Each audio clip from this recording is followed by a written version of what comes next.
What's up, people? We are here for the rare doubleheader. We were here last night with Jack. That was a hell of a show. If you didn't get to watch it, definitely go back and watch that. Definitely one of our better episodes. And man, what a good dude Jack was. What'd you think of that, man? You had a good time last night?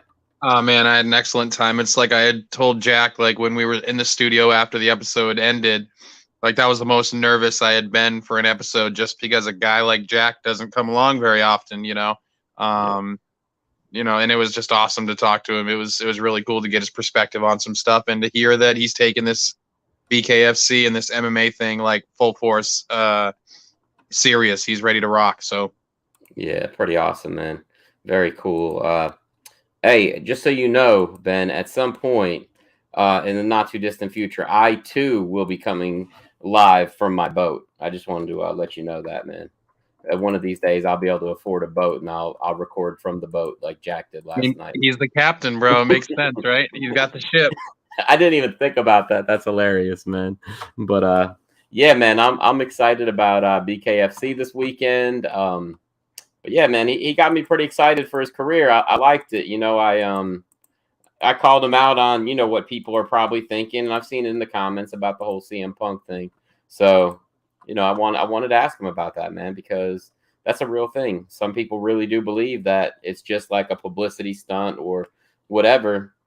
And after watching his MMA stuff and just how good of an athlete we already knew that he was. I mean, you could watch him perform in pro wrestling and see what kind of an athlete he is. So I'm pretty excited about it, man. Especially since he's going to be fighting Brandon Lambert. I think that's got the makings of a amazing build up to the fight at the very least. Especially with the added stipulation, as Jack had mentioned, that Mallow said he would retire from BKFC. I mean, whether that's true or not, I think that's still a good little storyline to build into your fight. So, yeah, you're not kidding about that, man. That's WWE-esque loser leaves town match. They could have done a haircut too, man. That would have been pretty cool. I actually saw something. Go ahead. I was gonna say I saw something earlier on kayfabe.com where they said that the Undertaker and Shawn Michaels were coming back for one last ride, another retirement match together, and they're throwing in the haircut stipulation just because. But it was kind of funny. Made me think of that. Just the retirement thing and everything. But go ahead. You were gonna ask something. Well, I was just gonna say, is it just a coincidence that tonight is episode 100? And we have like the most stuff to talk about this weekend that we've probably ever had. There's BKFC, Bellator, UFC, WWE, and this is episode 100. No, it's not actually. Hold on. Hear me out. This is actually episode 98 that was supposed to be on Monday, but we ended up postponing it. So this is actually episode 98. 100 will be this weekend. It's just out of order now. Jack was episode 99 because we already had it scheduled. So episode 100 will be Sunday night, and that'll be cool because we'll get to discuss all this stuff. But yeah, we got a ton to discuss. But maybe it'll be a great weekend of fights, and that'll be episode 100, having like a ton of things going on. Yeah, I hope so, man. I'm not too. Hopefully, we're not on episode 100 talking about Goldberg being the next champion, but we'll get to that later anyway. It's out there. That's the possibility, but we'll see where that goes. There's always that possibility. I actually saw something in USA Today online saying that they thought that he was going to win the title because he's done it 2 other times in the previous years. Come back, win the title, and then lose it at Mania, I think. So it's all good. But let's talk about Knuckle Mania, man. This weekend, Saturday night. I misspoke last night. If I did that on the show, I'm sorry. It's not Friday night. It's Saturday night. They had the press conference today. Pretty interesting. Britain Hart actually impressed me because she just didn't say a whole lot. That was the smartest thing she could do. I think maybe her team saw the videos going around of her babbling incoherently and told her just to be quiet at the press conference. And if they did, kudos to them because that's the best thing for her. For me, I think it was more of like, you know, at this point the fight's already sold, right? Like it's 2 nights away, or it's a night away, or whatever it is. Like, be focused. There's not a lot of time to be spent in a press conference like that talking. Like, you know how much energy was wasted today between those two guys main eventing, just back and forth. Like, your fight's already sold, you know what I mean? And I think that she's already lost once to Christine. So, like, you can't really talk much shit until the fight, and then the night after, or right after. Like, you've already lost once, and you know, I don't know. It was smart of her, I agree, to not say much, but I feel like, you know, you don't have much to say when you've already lost. So yeah, I mean, that's true. Maybe she'll just let her words do the talking, man. And you could tell, like, Christine was trying to push buttons, talk about retiring her and stuff like that. And like, it was so weird. I don't know if Britain did it to be funny and quirky, or if she really was daydreaming. But like, when she said that she was going to retire, Christine said that they went to Britain, and she said, I'm sorry, I was picturing something else. And I was like, what the fuck is she talking about? Well, I mean, I'm sure that she was. I don't think that was an act. I think she was like, she was, you know, what did they weigh in today, or did they weigh in tomorrow? Tomorrow. Okay, so she was probably like also, you know, thinking about the food she's gonna eat the day after for the weigh-ins and stuff. You know what I mean? She doesn't seem like a girl that lives too far beyond the present seconds that she's living in. So like, yeah, that's true. Definitely true, man. But yeah. So we got. I pulled up the main 4 fights for that card. I know it's a big card, man, and there's a lot of fights on there, but there's 4 money fights in my opinion. You know, the main event, the well, yeah, because even the other big fight they're trying to sell on that card, they're only trying to sell it so that one half of the fight gains notoriety. The Uli Diaz fight, you know, they called him up on the podium today, and I think he was the only undercard fighter that they did that for. And the guy he's fighting, it should be a wash for Diaz. So yeah, you know, it happens. Nothing wrong with that. I mean, they've got to build some stars. Well, Diaz has that knockout, right? I think so. He has the fastest knockout in combat sports history. Yep. And how long is that? Like, it's 3 seconds. It was literally one strike.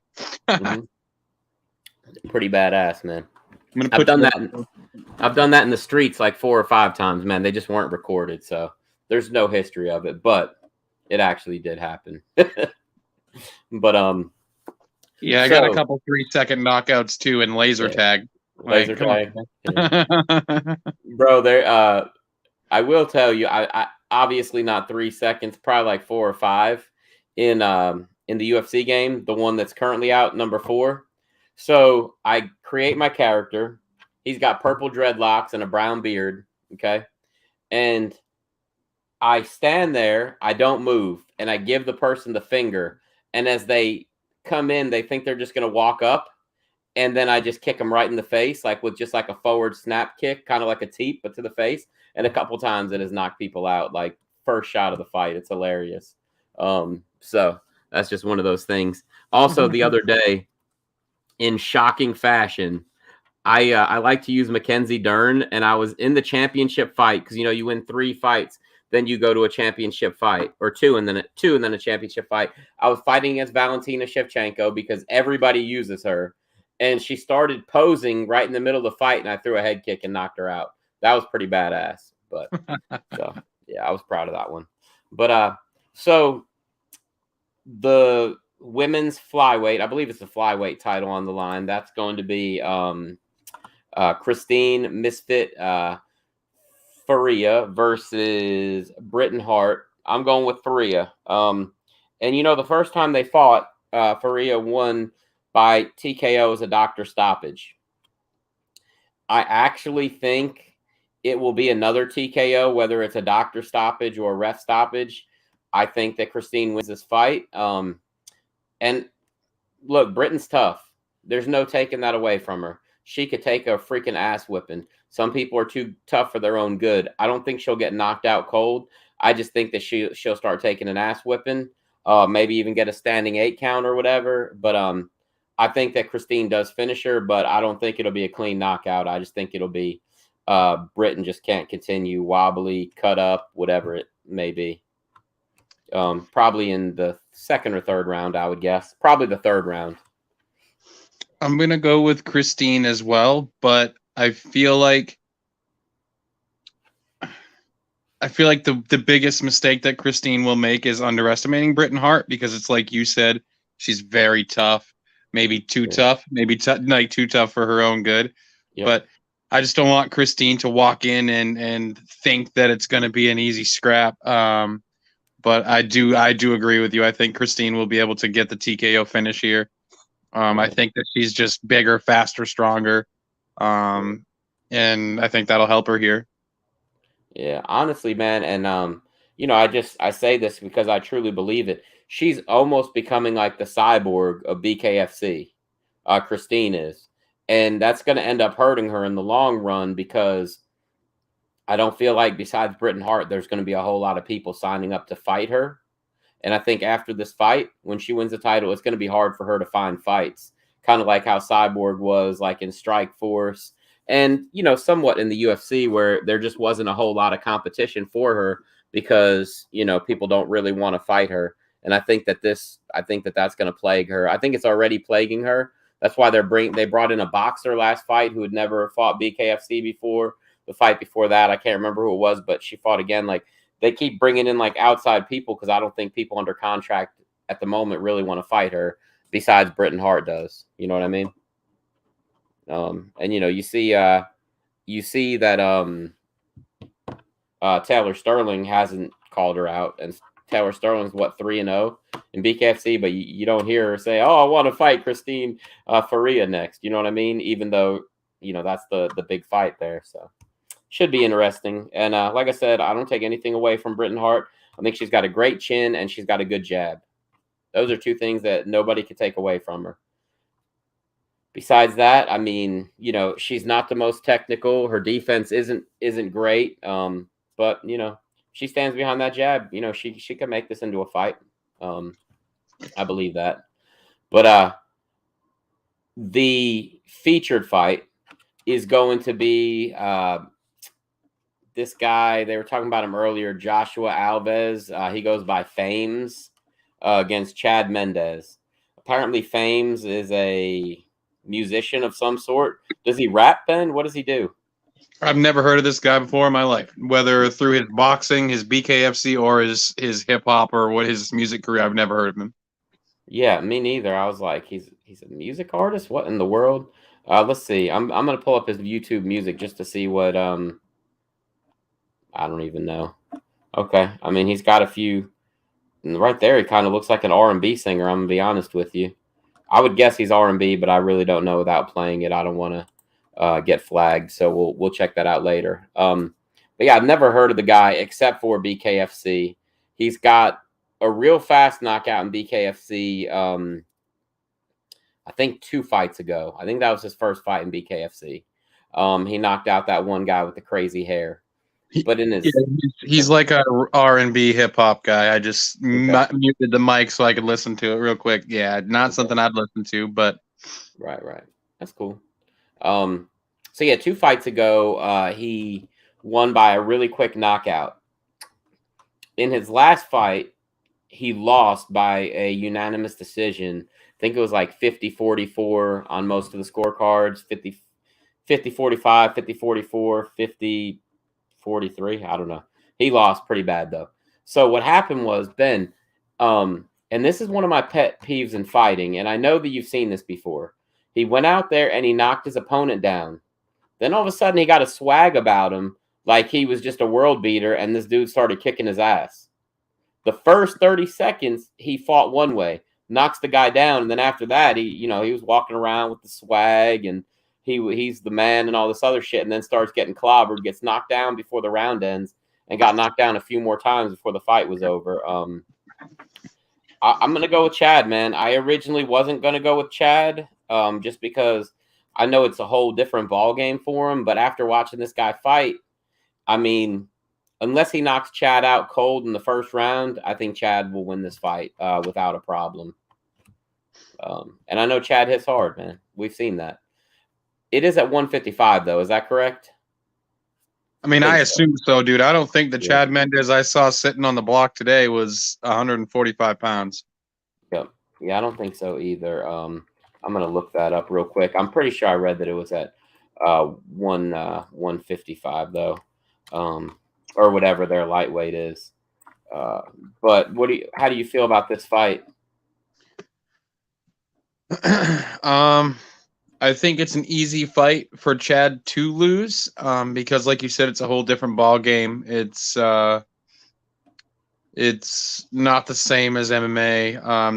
There's not as many paths to victory, but it all depends on if Chad Mendes is taking this training seriously. I know that like the rumor was like he was going to make his money here today and then or tomorrow or whatever it is, and then be done with it.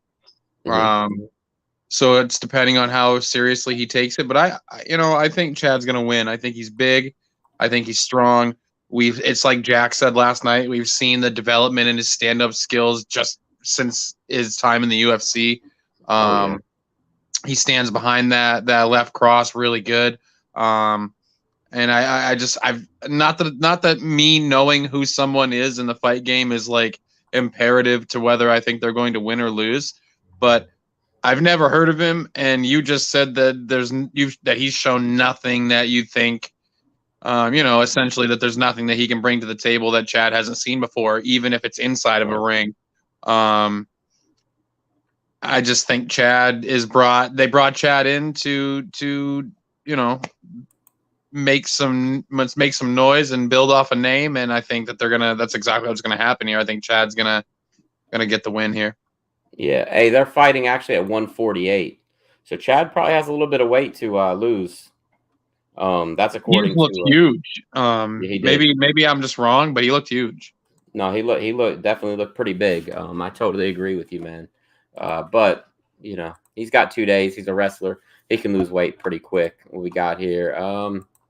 Terry Howard in the building. What's up, bro? Hey, thanks for joining us again. Thanks for all your interaction last night with Jack.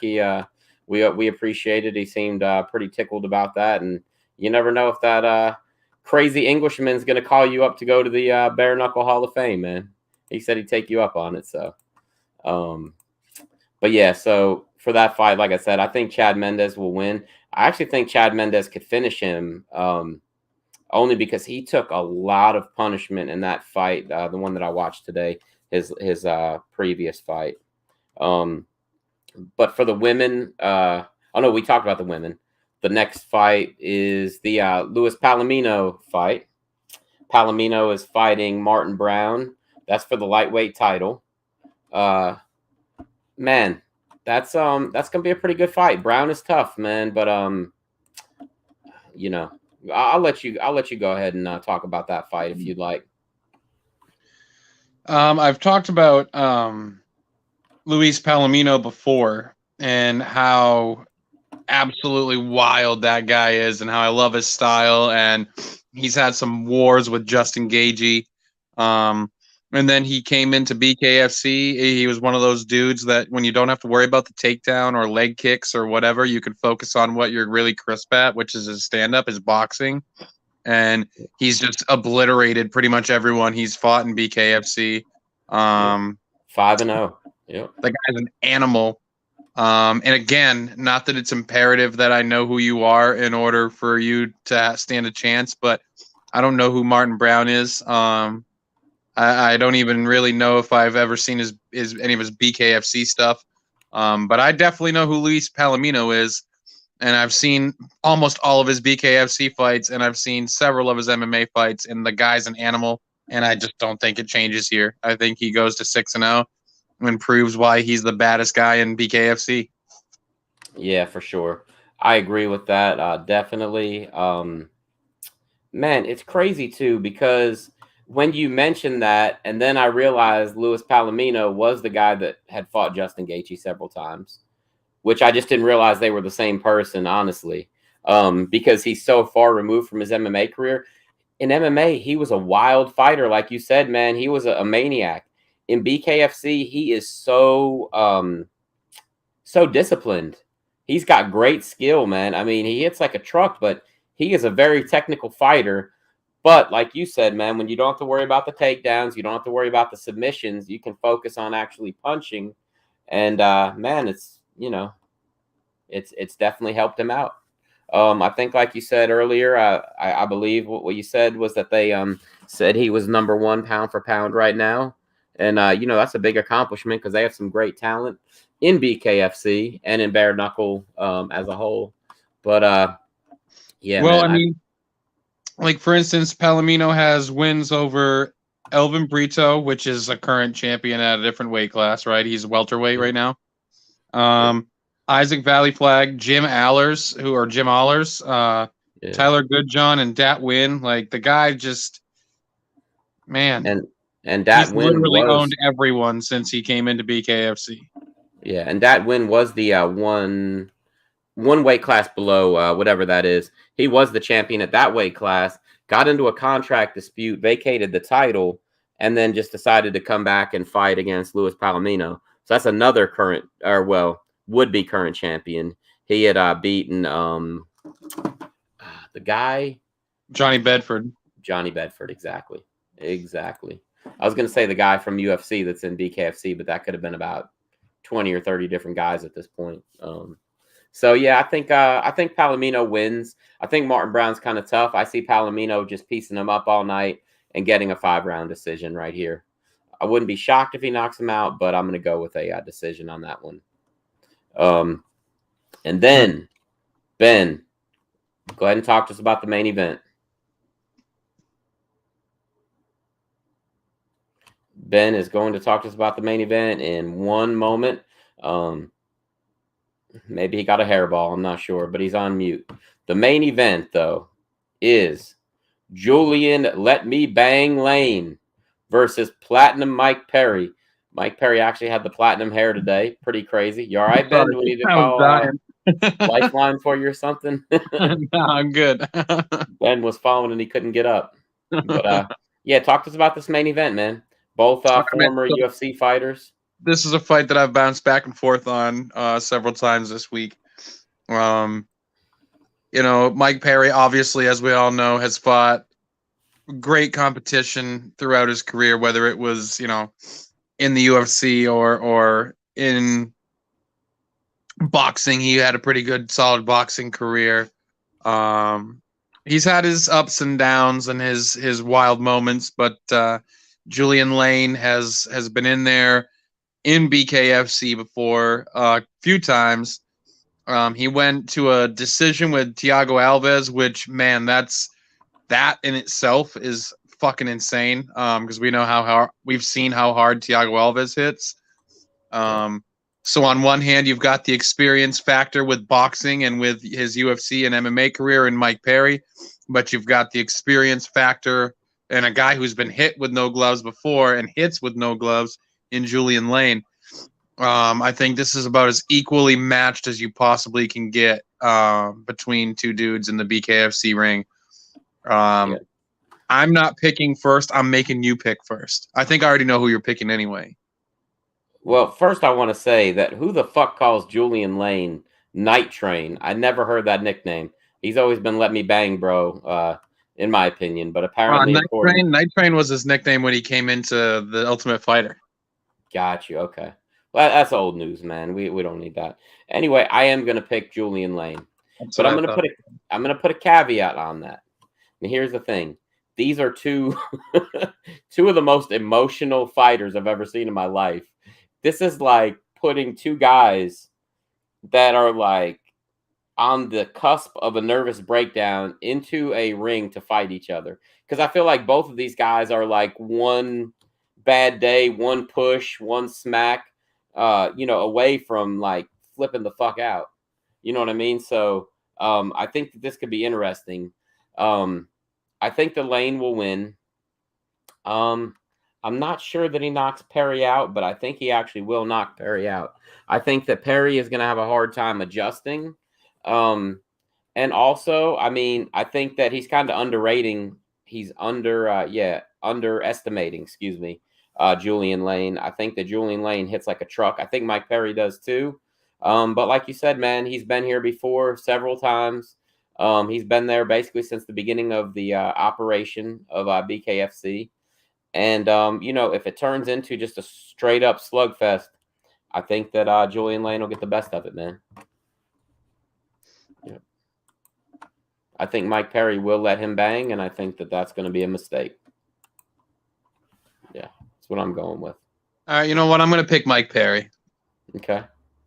I think that's what you said was true, that they're both like super emotional fighters, and I think the difference is that Perry can contain that emotion in those firefights a little bit better than Julian Lane will be able to. I think Perry's punching will be tighter and Lane's will be wilder, and in that case, Perry will be able to land. Do I think Perry will be able to knock him out? No, because fucking Dave Rickles and we just talked about it. Thiago Alves weren't able to knock out Julian Lane. But I think it's going to be a hell of a scrap, and I think that Julian Lane's only chance to win is to knock Perry out clean. That makes sense. Definitely. But I also picking Mike Perry because you and I have picked 3 in a row of the exact same, so I have to. We can't be boring. We can't be peanut butter. We'll break the internet. Yeah, we'll break the internet if we do it that way. Absolutely. Yeah. So that is going to be Bare Knuckle Mania. Besides that, on Saturday night, we have, on paper, probably the worst UFC event of the year.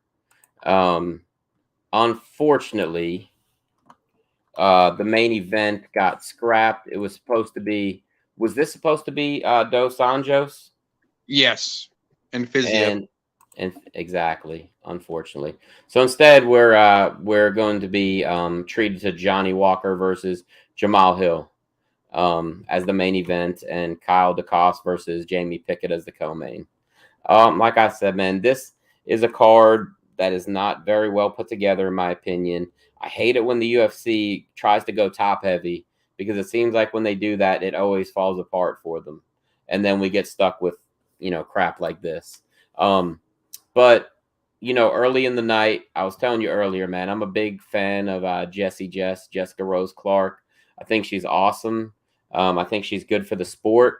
I think a win here would be her 3rd win in a row, and they could actually start putting some marketing into her and, push her up the division a little bit and, give her some featured fights. But, yeah, she's fighting earlier in the night against Stephanie Egger, who's I don't know her, but I've read about her, and apparently she's decent. You know much about Stephanie Egger? Mm-mm. Okay. Let me look her up real quick because I was reading about her. The same that you read about her as what I read about her this afternoon. So, yeah. So, and this is kind of early in the night. We don't really have to make picks, but she is. Oh, I'm taking Jessica for sure. Yeah, I am too. I didn't want to make. So she knocked out Shanna Young on the Santos versus Johnny Walker card back in October with an elbow. Before that, she lost to Tracy Cortez. Those are her 2 UFC fights. But she's 6-0, and she has finished 1, 2, 3, 4, 5 of her 6 wins. Pretty impressive. I mean, that's impressive. 6-2. But Jess, 11-6, and like I said, she's winning. She's riding a 2-fight win streak with wins over Jocelyn Edwards and Sarah Alpar. So I'm good with that.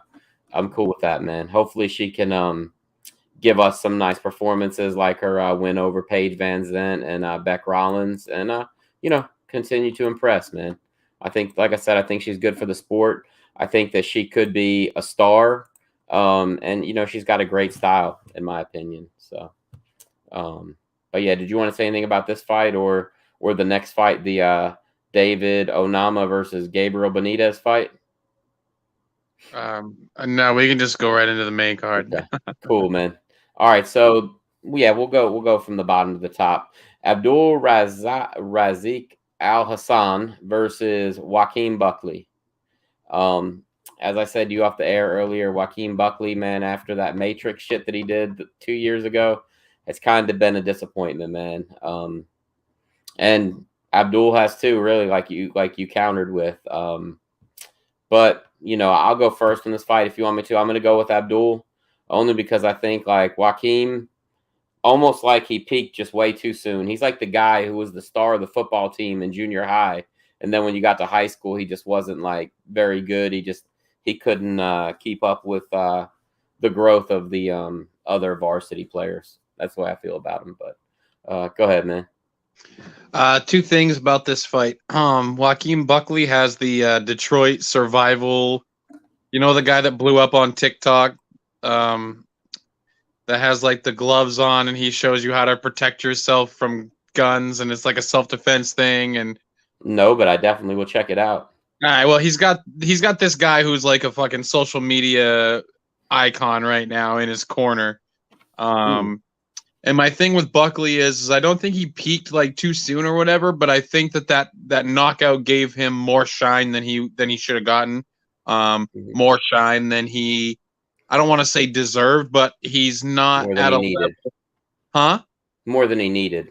Yeah, because he's not quite there yet, right? Like, I'm sure he's a great fighter, and you don't get into the UFC by mistake, right? So, like, he's a great fighter, but, like, I feel like they painted him as more than he was, and that was their own fault. Like, I think this is definitely a fight to see which one of these guys takes that next step forward.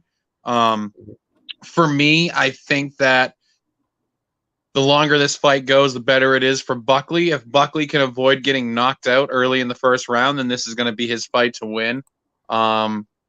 Man, this was the hardest fight for me to pick, honestly. But I'm going to go with Al Hassan. I think he's going to be able to catch Buckley with something and wipe him out. Man, he's got so many first-round knockouts. It's ridiculous. Right, but he shits the bed right after the first round. Yep. He's not mentally tough. Like, he gets taken down and he basically just accepts it and it's over. Buckley is too mentally tough, I think. Not mentally tough, but that knockout gave him confidence that was undeserved almost. So it'll be about which one of these guys hangs in there more mentally tough. But I think Al Hassan's going to be able to catch him because Buckley buys his own bullshit and he's going to search for a knockout. And Al Hassan, you don't do that against Al Hassan. Holy shit, Ben, you just pointed something out to me and I pulled up his record. So Al Hassan's record is 11-4. All 4 of his 11 wins are knockouts in the first round. And 3 out of his 4 losses are by decision. And 1 he got knocked out in. That's crazy. Yeah. So 12 out of his 15 fights have all ended in the first round. That's pretty wild. Who knocked him out? It was like an up and coming. Yeah, it was. Let's see, where is it? It's Callan Williams. Yeah, Callan Williams. Chaos Williams. Yeah, Chaos. Yep. Yeah. Chaos, the Ox Fighter Williams. Yeah. Yeah, he's filthy though. Anyway, and yeah. Yeah, he's another one of those dudes. He hits you once. He's like Al Hassan. He hits you once and you're going to sleep. Like, that's just the way it is. And the proof is in the evidence there. Like you said, all of his wins are by fucking first round knockout. Every single one of them. And I think that Buckley getting that highlight reel knockout of the year thing, he deserved it. It was a fucking clean shot. It was well put together. But he buys his own bullshit, and I think that's going to pay the price here. You can't do that against Al Hassan. He hits you once, and it's evident. He puts you to sleep. Yeah, I mean that makes sense. That definitely makes sense. All right, Ben, I'm gonna put you on the spot and ask you a trivia question. Now, we did not go over this, so if you're not sure, I understand. But you're the stat guy. So, which former UFC interim champion won every single one of his wins by first round knockout? He lost twice in his career, both in the UFC, but every other time in his life that he fought, he won by first round knockout. Former interim champion.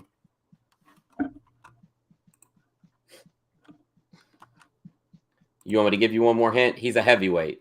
That probably just gave it away. Oh, actually, let's see. Every one of his wins is by knockout? In the first round, yep. All right, let's see what we got here. We're going to play some music for you for a second and let you think.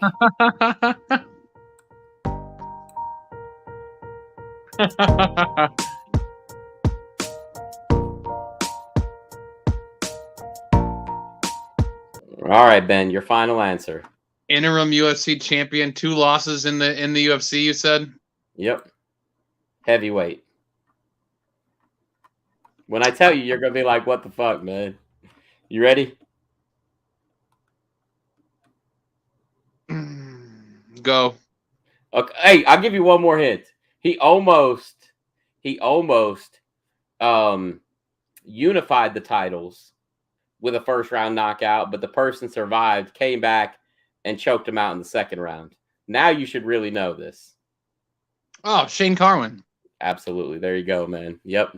I was thinking super old school though for some reason. Yeah. Like I was thinking like way old. For some reason when you said only 2 losses or whatever, I was like, shit, who was like an interim champion way back in the day? Yeah, I guess I forgot that Carwin beat Frank Mir for the interim belt. Yeah. Man, and Brock was like literally on death's door in the first round. Like he got hit so hard. Brock was like on another planet. That was the fight for me. I mean, I loved Brock from the second he fought Hongman Choi fucking in that Freakazoid fight back in Japan or whatever. But that was the fight that if you're like a diehard MMA fan, if you don't respect that man after that fight specifically, then you're fucking nuts. Because he got his ass beat, he got put right to the brink of getting put out, and he came back, and he didn't even win by knockout or wrestle. I mean, he choked him out. He used an MMA move to choke him out. Like, Brock Lesnar does, I mean, regardless of what the rest of his MMA career was like, regardless if he was given a gimme fight against Randy Couture, because he literally looked like Randy Couture looked like a baby standing in there next to Brock Lesnar. Yeah. But, that was the fight for me that I was like, all right, this guy belongs here. Like, regardless of him getting blown up by Kane and horse meat Overeem, I was kind of excited to see him come back and fight DC. I didn't think he was going to beat DC, but I actually thought that was going to be a fun fight. Only because he's so much bigger than Daniel Cormier and so much stronger. I thought it would have been fun. But man, him not continuing after his win at UFC 200 was probably like the best thing for the heavyweight division, because if he had come back and just actually, I mean, you obviously saw it that he learned his lesson in his fights with Kane and Overeem. He just took Mark Hunt down and just fucking obliterated him. Yeah. That was a scary proposition for the heavyweight division. There weren't a lot of guys that would have been able to handle that.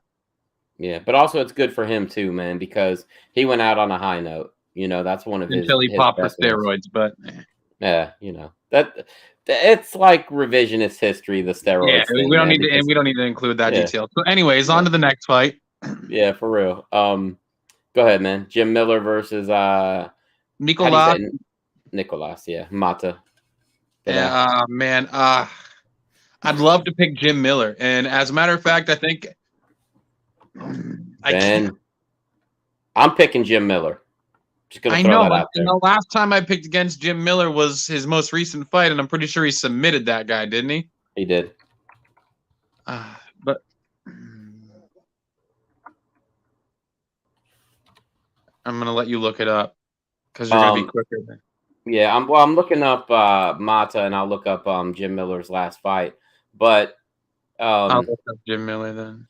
Here's the thing. No, I mean I'll look him up. It's not an issue. I can look up both. But the thing about him is that I just looking him up and just checking stuff out. He's 11-3 and he's got some great wins. But who are they against? I've never really heard of anybody that he's fought. You know what I mean? And that's always a red flag. And Jim Miller is older. Jim Miller's coming up his first ever knockout in UFC history.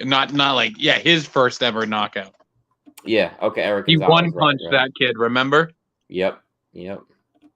And I had picked Eric Gonzalez, and I think you did too. Yeah. Yeah, of course I did. Yeah. But you know, man, I mean, I think back like that performance against Clay Guida 2 years ago was insane. That knockout, you know, you were just talking about. I just think he takes it, man. I don't think that this kid can outgrind Jim Miller. And you know, welcome to the big time, kid. That's what this is all about. If he Yeah, beats Jim that's Miller, you exactly know, what he'll it is. you know, if he beats Jim Miller, he'll probably get a decent you know, fight in his next fight.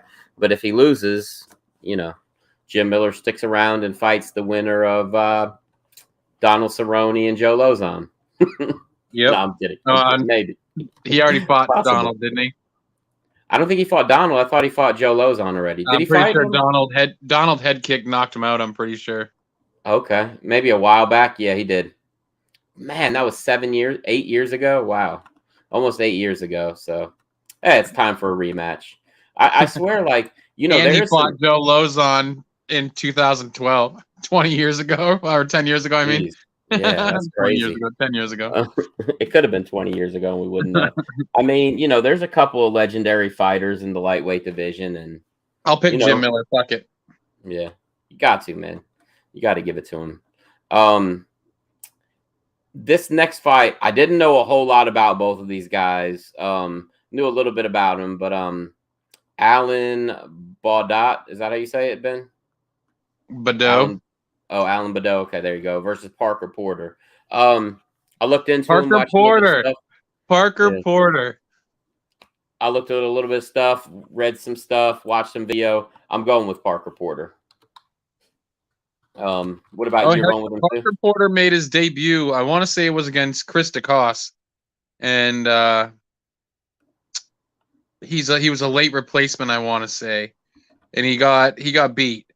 And then he just grinds for a heavyweight. He grinded out. I think his 2 wins. Yeah. Because he's 2-1 in the octagon. I want to say. Yeah. Josh Parisian and Chase Sherman. Yeah, and they're decent guys. Josh Parisian Yeah. and Chase Sherman are both dudes that they were trying to feed. They were feeding them Parker Porter. So I'm gonna go with Parker Porter here. Like, he's not gonna be the world champion, but he'll be a hell of a lot of fun to watch. He's gritty. He's from Connecticut, so he's not too far from me. He's a New England guy. So you know, I gotta give him love, and I think Parker Porter can win here. You know what I think about him? He's the guy they keep around. And if you're a young up-and-comer and they don't like you, they're going to put you in against him because he makes people just look bad. You know what I mean? And if the UFC is not behind you and you're actually doing decent, they could throw you in with him and you're not going to have a great fight. Even if you win the fight, you're not going to look amazing. But yeah, we're both going with Parker here. Allen, you know, he's decent. He's had a couple fights. Let's see. He got knocked out by Tom Aspinall in his last fight. That was back in 2020, October of 2020. And he won. See, in his fight before that, he won by disqualification. Well, why did he win by disqualification? Oh, no, that's TKO. All right, so his only fight in the UFC was against Tom Aspinall, and he got smoked in, what, 1 minute and 35 seconds. But, yeah, I don't know. And then didn't fight for a year and a half, so I can't roll with him, man. But then we got the co-main event, man. Kyle DeCoste versus Dawkins. DeCoste is the heavyweight dude, right? They're not brothers or anything, are they? They are, yeah. They are, okay. Okay, so Kyle Dawkins, right? Is that how you say it? Yeah. Dawkins, yeah. Versus Jamie Pickett. You want to go first on this one? Jamie Pickett. Jamie Pickett? Oh, good, man. We're going opposites, man. I got man, I got Kyle on this one, bro. I think he'll take it, man. But I think this is gonna be a good fight. This one was harder for me to pick than the other fights. I know you said Joaquin and Abdul was harder for you. This fight was kind of hard for me, man. But then we got the main event, man. And, you know, we got Johnny Walker versus Jamal Hill. Again, another guy, Johnny Walker, who I just feel like is a bust, man. I mean, he's good, he's dangerous, but he's just not what they thought he was going to be. And he ran into a guy named Corey Anderson and got his ass kicked. And he's just never kind of really recovered from it, in my opinion. So I got to roll with Jamal Hill. I think Jamal Hill has a good fight career in front of him. And I think if he finishes Johnny Walker, he's on his way to the top of the division. Maybe he'll never be champ, but he'll at least be getting some, some big fights. And bro, he's 6'4". As a light heavyweight, that's the same height as John Jones.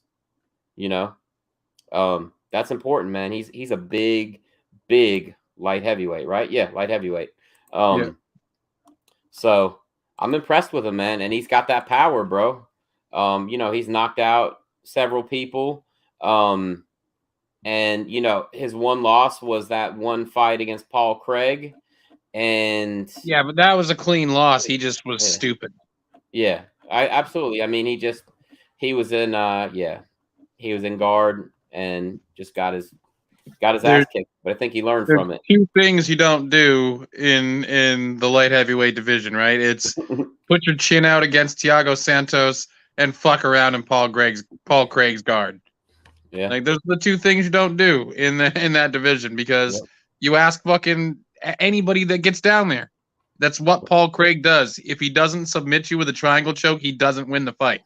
Right. Remember that Shogun Hua fight where he literally laid on his back? I want to say it was 5 rounds. Yeah, the whole fight. Fishing for a fucking triangle that he didn't get. Yeah. Yep. Absolutely. Like that's what you don't get into that guy's guard. Yeah. So Jamal Hill, this fight is exact. I mean, this is a good fight for both of them, right? Because if Johnny Walker can take off a young prospect, he's still got it, right? He's still got a chance to kind of move that next step up. But if Jamal Hill beats Johnny Walker, man, sky's the limit for this kid. And I think that's exactly what's going to happen here. I think Walker, I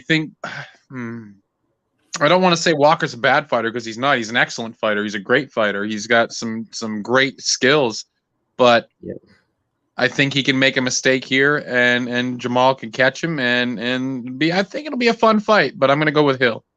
Yeah. Hey, look. The other thing I wanted to say is that Jamal Hill, after that fight where he lost to Paul Craig, was when, you could see this guy coming back and not being the same fighter, but he came out there and he knocked the dude out that he fought. I can't even think of who his next fight was. I'll look it up real quick. But he just fought, in December. He knocked out Jimmy Crute in 48 seconds with a right hook. There it is. I looked it up there. Pretty fucking impressive, man. Coming off of a loss, a stupid loss where you made like a mental error. Well, I mean, that was him just being arrogant or cocky. And green. I think green too. I think he even said it himself. Like he was cocky when he didn't think it was going to happen to him, right? Yeah. Like everybody, when you're in those positions, same thing happened to fucking Kelvin Gastelum messing around with Jack Hermanson. You don't think it's going to happen to you until you get snatched up, right? Yeah. And not that Jamal would have gotten free from that position if his arm hadn't broken anyway, because Paul Craig was elbowing him in the side of the fucking head and getting him in a triangle after he broke his arm. So he was in a shitty position no matter what. But you just that you don't make mistakes like that. You can't be cocky, especially in a fight against a guy as explosive as Johnny Walker. So Jamal will need to mind his P's and Q's, but I think this is a fight that he can win. Yeah, definitely. I totally agree with you, man. And then Ben, we'll talk about the Elimination Chamber, man. There's some pretty cool stuff going on in the Elimination Chamber. I've got a really good feeling about this pay-per-view that I think it's going to be a great event. And then I was reading, of course, it came from Dave Meltzer, so I don't believe it, but he was saying there's going to be a lot of twists and turns at the Elimination Chamber. Zack Sabre Jr. So, your buddy, your boy. All right. So we'll just go in the order that I have it, only because I'm game. Only because we don't even know what order they'll go in. But the first match we will talk about is the men's Elimination Chamber, which is Bobby Lashley defending his title versus Brock Lesnar, Seth Rollins, Riddle, Austin Theory, and AJ Styles for the WWE Championship. Now, one funny thing, Ben, that I read earlier today was that Dave Meltzer said, well, how could they really beat Brock? I mean, maybe if there's some outside interference, but you can't just really have him lose. And I'm sitting there thinking, well, if you were going to have him lose in any kind of a match, it would be this one. What if all 5 of the other guys just turned on him and all worked together? You know what I mean? As theoretically, it could happen. You know what I mean? But Meltzer's like, well, there'd have to be some outside interference and something for Brock to lose here. And I'm like, really? I mean, Bobby Lashley and then all these, like, you know, smaller guys in the match could very easily say, no, you know what? Fuck Brock. We're going to get him out of here. And then it'll even the playing field. There was one Elimination Chamber. I don't remember exactly which one it was. I want to say it was 2008. No, okay, no, actually, I'm fucking so far off. I'm getting too mixed up. It was the very first Elimination Chamber where Triple H hit Kane with a pedigree, Booker T hit Kane with an axe with the scissors kick, Jericho hit Kane with the line. Like, they all did their finishing move to the big man to take the big man out. Like, to Kane. You said to Kane? Yeah, I'm pretty sure it was to Kane. So why wouldn't, you know, there be able to be a little sequence where Austin Theory hits his finisher, AJ Styles hits the phenomenal forearm, and then it, like, all that ends up happening to Lesnar, and then Lashley gets him in the hurt lock. Like, yeah, there's ways to do this. Do I think that it's going to happen? Not necessarily, but we'll talk about the winner when we get to the end of our little discussion. But you know, there's definitely ways to do it so that Brock doesn't win. It's not like a guarantee. He just lost less than a month ago to Bobby Lashley. Well, I look at it this way, too. He did lose to Bobby Lashley, and all it took was for him to lose to Bobby Lashley was getting hit in the head with the title, and then Bobby Lashley was able to pin him. You know, why? I mean, in the Elimination Chamber, you can get a hold of something, whatever, and you know, one of the other guys could hit him with something, and then Bobby Lashley does his finisher and pins him. You know what I mean? Like, it's not out of the realm. That's why I was like, I don't know what the fuck Meltzer's talking about, but okay. With that being said, I do think Brock is going to win the Elimination Chamber on Saturday afternoon at 12 p.m. Eastern time. But Ben, I just want to throw it out there, and you know, we've been high on this guy for a while. My outside pick is Austin Theory, only because I think this guy eventually is going to get that push. You know what I mean? And I would be surprised, but I wouldn't be shocked if he actually won this thing, only for them to catapult him to headline WrestleMania. And if they did do something like that, I could see him wrestling against like Edge or somebody like that at WrestleMania. What? Nothing. Yeah. Keep going. But you know, there's enough out there that if he did win this thing, that I think that would be kind of cool, and I think people would get behind it because he is one of the NXT guys, and it's not just your same recycled champions over and over. But go ahead, man. So, you know, we've been talking about for a couple days, the internet's been on fire. Cody Rhodes is leaving AEW. You know, what better way to reintroduce Cody Rhodes to your WWE faithful than a match at WrestleMania, right? And who better to have a match at WrestleMania with than the guy who's the most popular in the demographic that you're losing to AEW against, Austin Theory. You know, like, what kind of a, you know, Austin Theory wins the Elimination Chamber, wrestles Cody Rhodes at WrestleMania for the belt. Is there a 90-day compete clause? No, they've already said that he has no clauses in his contract. Got carte blanche to do what he wants. Okay, cool, man. Hey, I could see that, man. I like that idea. So I think Brock will win, but even if Austin Theory doesn't win the Elimination Chamber, I could still see him facing Cody Rhodes at WrestleMania. I like that idea, man.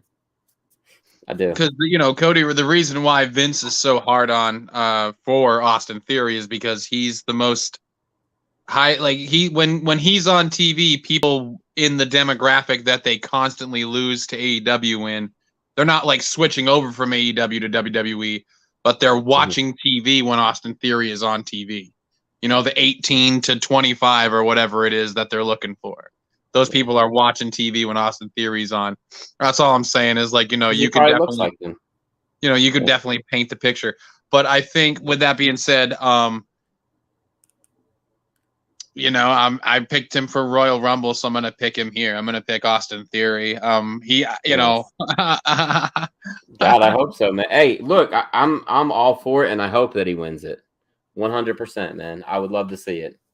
I think that Riddle's in there to test the waters for main event push for him eventually. They haven't quite put an end to the RK Bro thing, so I don't think he's gonna get the push. AJ Styles is in there because it's AJ Styles. And he's phenomenal. He's one of the greatest wrestlers ever to live. So he deserves to be in there anyway. I think that this is like another little start to a main event push for AJ. And who's the other one? Seth. I didn't even think of him, but I mean, I guess it could be Seth, but I don't think they would if they're gonna have Seth win the title, it would be at WrestleMania, I think. Yeah, I agree with that. I agree. Yeah. But yeah, fuck it. I'll pick Austin Theory. I mean, why not? I picked him for Royal Rumble, so. Well, let's go ahead and jump right into the women's chamber, man. So they got Liv Morgan, Rhea Ripley, Bianca Belair, Doudrop, Nikki Ash, and we figured out that it is going to be Alexa Bliss. Mm-hmm. So I'll let you go ahead with this one first, and then I'll tell you how I'm feeling about it. I'm worried that the Alexa Bliss thing is a red herring. They're going to put her in the Elimination Chamber because people will be like, oh, she's going to win. Blah, blah, blah, blah, blah. But my pick is going to be Rhea. I think a Rhea and Becky Lynch feud would be phenomenal. I think it would be hard hitting. I think it would be some great promos. And I think it's a way of having Becky top another, like another Colossus type deal, because Rhea's definitely the strongest, like physically looking female in the division that's not Doudrop. Like I know Bianca's fucking the strongest or whatever, but Rhea looks bigger than her. You know what I mean? Rhea looks. So, and especially if you saw Raw, the way that Rhea was in the ring for like, what was it, 40 minutes or something like that? Like, bro, when she hit the, whatever her move is called on Doudrop, I was like, holy shit, man. And when have you honestly, and this isn't just me, like, when have you honestly seen a bad Rhea Ripley match? I don't think I've ever seen a bad Rhea, like a genuinely bad match with her in it. Some of her tag matches with well, Nikki, that's not her fault, but like her feud with Charlotte's great. Yeah. Her matches in NXT were great. I think that her and Becky would have a hell of a feud. And like I said, I feel like the fucking Alexa Bliss thing, I could be totally way off base and she wins, which I'd be happy with, but I think it's a red herring. I think it's too early to have her come in, win the chamber, fight for the belt at WrestleMania. Yeah. Like I said, I just feel like it's WWE's way of being like, ooh, look what we're doing. We're going to give it to her. And then they don't. Like, yeah. You know who I think is going to win the chamber? Did I tell you already? Hell no. So I've gone back and forth on this one, but I actually do think it'll be Bianca Belair. I think that she'll win the chamber, and I think that she'll actually win the title at WrestleMania. And I know they're all saying, oh, well, Becky's got to, wrestle Ronda at the next WrestleMania, and she will, because she'll win the title back by then. It's like Ric Flair. He could lose the title and win the title 3 times in the same year, and it doesn't matter. But I think that they're finally going to give Bianca her comeback from that, squash match at SummerSlam. And like I said, I think she wins the chamber and wins the title. She might not be champion for very long, but they gotta give Esther her shine back, man. I just worry that the fans have already moved on from her. Mm-hmm. Yeah. I mean, because the match should have happened quicker. Yeah, it should have. Like the feud for Becky and Ronda connects throughout the whole timeline because of who they are. Mm-hmm. And it's Ronda Rousey. She could leave for how many ever years she wants and come back. People are going to be like, oh well, she's a main eventer. Yeah. But man, you've been painting Bianca in these weird feuds, and I just worry that the fans have already. I mean, they like her, but I worry if fans have already been like, all right, we're done with this. You know what I mean? Yeah, this experiment. Yeah, I understand that, man. Yeah, we'll see. Roman versus Goldberg. Don't make me pick. God damn it! I got to go with Roman. I really hope that Goldberg doesn't win. I'm picking Roman too. It'd be too WWE-ish for Goldberg to win that. I don't even want to discuss that whole situation. I just want to say that I really hope they didn't bring Goldberg back to end Roman's streak that has been like one of the most dominant and great storylines that we've seen in modern, who WWE. else was the guy that had the greatest streak of all time that's been dominant and whatever? How WWE would paint that picture, and they would. Who, like Goldberg? Goldberg had the streak first, and now Roman's got this new streak, and like they would. God, I hope not. And he beat the Fiend in fucking Saudi Arabia, and he beat someone else in Saudi Arabia. But I think the Undertaker beat him in Saudi Arabia, right? Oh God, I don't remember. I don't want to talk about that goddamn horrible Brock Lesnar almost killed him match. Almost killed who? Oh, you mean Goldberg almost killed him? Yeah, almost that's what I meant. Sorry, yeah, Goldberg almost killed Undertaker. Like dropped him on his head, I think. Yeah, that was so bad. But all right. Lita versus Becky Lynch. Well, Becky. Yeah, you got to go with Becky. Lita's just there to put on a show, to bring some nostalgia. I wouldn't even be surprised if Lita wins the match by disqualification, only to make the crowd happy. But, Becky's definitely leaving with the belt. There's no question about that. The Ronda and Naomi match, Ronda and Naomi versus Charlotte and Sonya Deville. I don't think there's really any question that Ronda and Naomi are going to win. I'm picking the other ones. Are you really? Yeah, Charlotte's got to get a win in this feud somewhere. Wow. I mean, yeah, I just don't see it, man. Ronda's only lost one match in her whole WWE career, and that was, the three-way that she didn't really get pinned. Yeah, but this is a tag match, so she can lose this match without losing this match. She could. I think that this has got to be. And I don't see Charlotte not getting a single win in this feud over her. That's so un-Charlotte-y. I know, but yeah, it's the WWE. They love Ronda Rousey, but yeah, I think that Naomi will end up pinning Sonya Deville. I think it'll be the other way. Actually, I think Sonya will pin Naomi. Really? Nice. Yeah. Nice. All right. But I guess you're right. Ronda doesn't lose, so I should probably change my pick. I feel like that's a throwaway match. I feel like the Usos versus the Viking Raiders I got to go with the Usos. If they're going to lose, it's got to be something that's built up and somebody that's good. You know what I mean? I don't see it being these two. But you notice now, Ben, you remember we talked about it, and then they said that it was the last time that the New Day got to wrestle the Usos for the tag titles. If they didn't win that match, so now all of a sudden, the one dude is out. I can't even think of his name right now. But Xavier's out. Now it's Kofi and Big E, and they're not calling them the New Day anymore. And I think that's just going to go right back into a feud for them again, eventually. But, it's just because now they're not the New Day. They're just Big E and Kofi, But those guys did actually lose to the Latin Heartthrobs the other night. So, you never know, man. But you got the Usos too? Oh, yeah. Yeah, I figured. Drew versus Madcap Moss. Oh, Drew. I think you're wrong on that one. I'll be completely honest with you. Because it's a Falls Count Anywhere, I think Corbin has to do something for Madcap to win, and then they actually have a reason to fight at WrestleMania. You know what I mean? I think that this just furthers along that feud. Because if he just goes out there and just kicks Madcap's ass, people will be like, well, where the hell was Corbin? Why didn't he help his friend? It's Falls Count Anywhere. Anything can happen. You know what I mean? But, we'll see. I like that we're picking some opposites on this, actually. And then The Miz versus Rey Mysterio. Miz. Yeah, I got to go with The Miz, too. But, what the fuck? They just always make it. So, what's that? He just lost his most recent feud, so Yeah.